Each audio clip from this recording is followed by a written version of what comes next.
Today, the name Sri Aurobindo is synonymous with serene spiritual wisdom, the identity of a philosopher whose teachings on peace earned him a nomination for the Nobel Prize. In 1908, British authorities held this same man in solitary confinement, accused of orchestrating a deadly bombing campaign against the empire. How does a militant revolutionary waiting for the hangman's noose transform into a leading figure of global spiritual philosophy? Understanding his ultimate theories on human consciousness requires looking at how fiercely he once fought for physical, political reality. Born in Calcutta, he was sent to England at age 7. For the next 14 years, he received a strictly Western education at elite institutions like St. Paul's and King's College, Cambridge, growing up largely unaware of his own Indian heritage. When he returned to India in 1893, he threw himself into a frantic cultural re-education. He rapidly learned Sanskrit, absorbed classical philosophy, and collided with the daily realities of colonial subjugation. At the time, the Indian National Congress was politely petitioning for minor reforms. Aurobindo rejected that approach, demanding absolute political independence, a concept known as Swaraj. He began living a dangerous dual life. By day, he was the public editor of the nationalistic newspaper Bande Mataram. By night, he operated in the shadows, organizing the Anushilan Samiti, a secret society dedicated to armed struggle. His sharp intellect and uncompromising methods made him the leader of Bengal's aggressive nationalistic movement, placing a massive target on his back for British intelligence. In April 1908, a revolutionary plot ended in disaster. 2 young nationalists attempted to assassinate a British magistrate with a bomb, but they hit the wrong carriage, killing 2 innocent women. The British retaliation was swift. Police raided a bomb factory in Maniktola and arrested Aurobindo, suspecting he was the mastermind behind the entire operation. This became the Alipur conspiracy case, a massive state trial where Aurobindo faced charges of waging war against the king, an offense punishable by death. The colonial government intended to bury a political threat in a dark cell. Instead, the isolation of his imprisonment inadvertently forged a spiritual leader. He spent a year as an under-trial prisoner in Alipur jail. To maintain his sanity in the bleak conditions of solitary confinement, he turned inward, dedicating himself to an intense practice of yoga.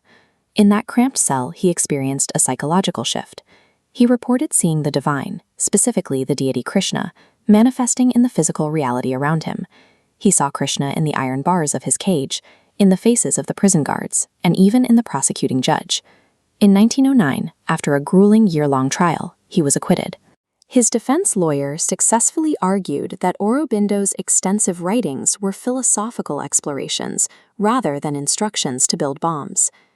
The man who walked out of Alipur had shifted his focus. He realized that while India's political freedom was a certainty, humanity's spiritual imprisonment was the true crisis. In 1910, he made a definitive withdrawal from politics, moving to the French territory of Pondicherry to focus exclusively on the mechanics of human consciousness. There, he met a French spiritual seeker named Mira Alfassa, known as the Mother. Together, they established the Sri Aurobindo Ashram, designing it as a living laboratory to test their evolutionary theories. He identified a core problem with traditional spiritual paths. For centuries, most yogas and religions sought to escape the suffering of the physical world, aiming for peace in a distant heaven or nirvana. This illustration from the title page of his book, The Life Divine, shows his alternative, which he called integral yoga. Notice the intersecting ascending and descending triangles. The goal was to pull a higher truth consciousness, the supermind, down into the physical world to transform earthly life from its very foundations. Under this framework, physical existence is not a temporary illusion to be abandoned.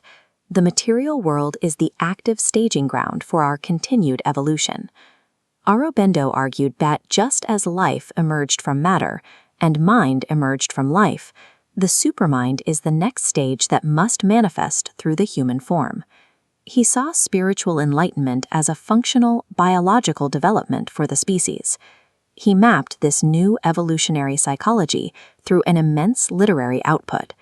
His major works included the dense philosophical treatise The Life Divine, and his crowning achievement, an epic poem called Savitri.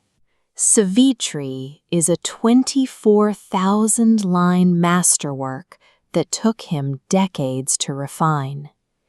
It was designed as an experiment to translate the highest planes of consciousness into human language. His synthesis of Eastern and Western thought eventually gained global recognition, earning him nominations for the Nobel Prize in both literature and peace. This explains the paradox of the peaceful sage and the militant. Sri Aurobindo never actually stopped being a revolutionary. He merely upgraded his rebellion, from fighting the localized oppression of an empire to fighting the absolute limitations of human consciousness itself.